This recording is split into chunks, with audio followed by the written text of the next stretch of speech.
Hello बच्चों, let's read the question. Question says study the reaction given below. यहाँ पर CO2 plus water enzyme है, यहाँ पर H2CO3 बन रहा है। कह रहे हैं इन absence of any enzyme this reaction is very slow.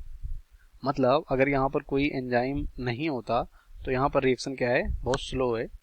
Comma with 200 molecule of H2CO3 being formed in an hour. मतलब एंजाइम के एब्सेंस में यहाँ पर एक घंटे में 200 मॉलिक्यूल H2CO3 का बन रहा है। Full stop.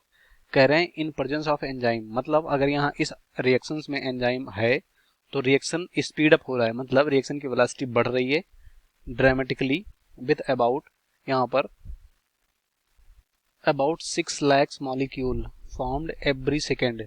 मतलब जब यहाँ पर एंजाइम इन्वॉल्व हो रहा है इस रिएक्शन में तो 6 लाख मॉलिक्यूल एवरी सेकेंड में बन रहे हैं। Name the enzyme which has accelerate up the reaction by 10 million times. मतलब उस एंजाइम का नाम बताओ जो रिएक्शन को 10 मिलियन ज्यादा या 10 मिलियन गुना यहाँ पर बढ़ा दे रहा है, एक्सेलरेट कर रहा है। तो यहाँ पर पहला ऑप्शन राइबोजाइम है, दूसरा कार्बोनिक एनहाइड्रेज है, तीसरा कैटालेज है एंड लास्ट में पेरोक्सीडेज है। तो यहाँ पर हम कह सकते हैं इस क्वेश्चन का देखेंगे की कॉन्सेप्ट में होगा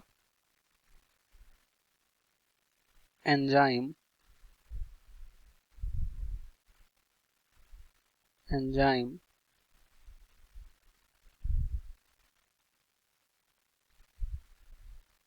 या यहाँ पर लिख सकते हैं फंक्शन ऑफ एंजाइम। क्या लिख सकते हैं, फंक्शन ऑफ एंजाइम। तो यहाँ पर जो मेन फंक्शन होता है एंजाइम का, वो किसी भी अपक्रिया का रेट ऑफ रिएक्शन जो होता है, रेट ऑफ रिएक्शन वो क्या करता है, इंक्रीज करता है। रेट ऑफ रिएक्शन मतलब जैसे कि यहाँ पर बताया इन्होंने कि एंजाइम नहीं है तो यहाँ पर एक घंटे में 200 मॉलिक्यूल बन रहे हैं, अगर एंजाइम है तो यहाँ पर 6 लाख मॉलिक्यूल पर सेकंड बन रहे हैं। तो यही है कि रेट ऑफ रिएक्शन जो है, मतलब कह सकते हो जो हमारा यहाँ पर प्रोडक्ट है वो सबस्टेंस में जल्दी जल्दी कन्वर्ट हो रहा है। तो यही होता है रेट ऑफ रिएक्शन किसी भी क्रिया का। तो एंजाइम के प्रेजेंस में रेट ऑफ रिएक्शन किसी भी क्रिया का बढ़ जाता है।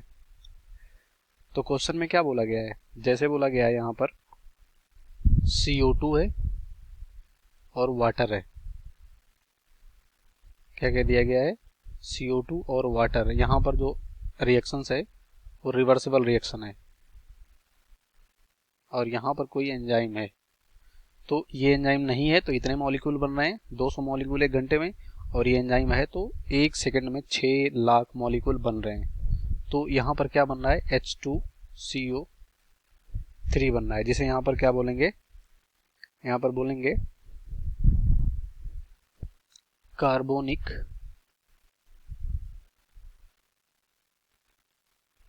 Carbonic acid. क्या बोलेंगे, कार्बोनिक एसिड।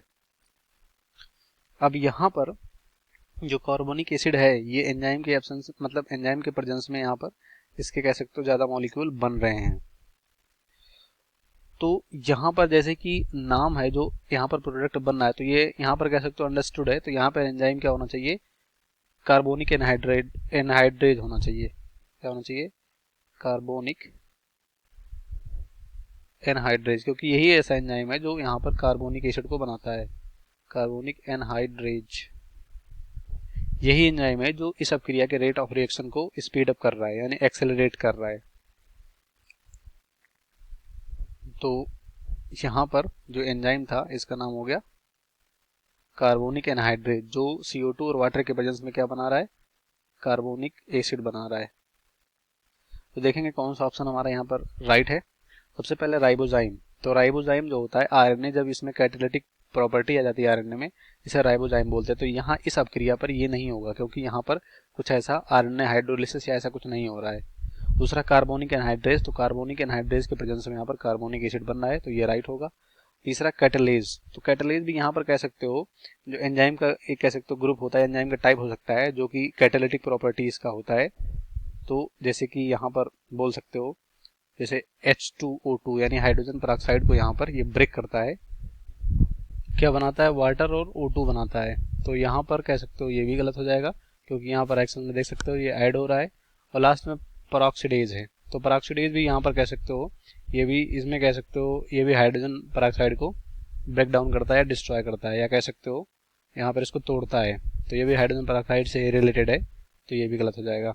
इस क्वेश्चन का राइट ऑप्शन हमारा यहाँ पर होगा सेकंड, बाकी सभी गलत हो जाएंगे। Hope you understood well, best of luck, thank you.